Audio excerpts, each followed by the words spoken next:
అందరికీ నమస్కారం. ఈరోజు మనం ఆంధ్రప్రదేశ్లోని ప్రసిద్ధమైన పవిత్ర క్షేత్రం శ్రీకాళహస్తి ఆలయం గురించి తెలుసుకుందాం. తిరుపతికి దగ్గరగా ఉన్న ఈ ఆలయము శివాలయాలలో అత్యంత పవిత్రమైనదిగా ప్రసిద్ధి చెందింది.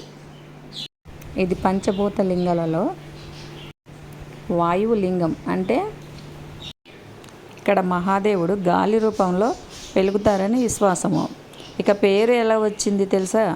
ఇక్కడ శ్రీ అనే సాలీడు, కాళి అనే పాము, అస్థి అనే ఏనుగు భక్తితో శివుడిని ఆరాధించాయి. వారి భక్తి పట్ల ప్రసన్నుడైన శివుడు ఇక్కడే వెలిసి ఉండడంతో ఈ ప్రాంతానికి శ్రీకాళహస్తి అని పేరు వచ్చింది.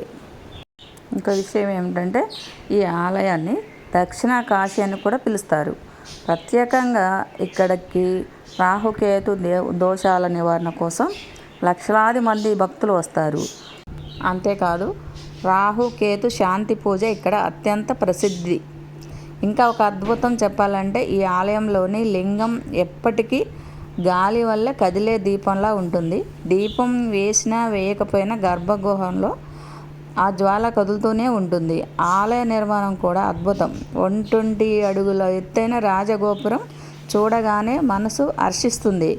కృష్ణదేవరాయలు లాంటి గొప్ప రాజులు ఈ ఆలయాన్ని మరింత అభివృద్ధి చేశారు. అందుకే భక్తులు చెప్తారు, శ్రీకాళహస్తి దర్శనం చూసిన వారికి పాపాలు తొలగి, గృహదేశాలు తొలగి ఆధ్యాత్మిక శాంతి లభిస్తుందని. అయితే మీరు ఎప్పుడైనా తిరుపతికి వస్తే శ్రీకాళహస్తి ఆలయం దర్శనం తప్పక చేయండి.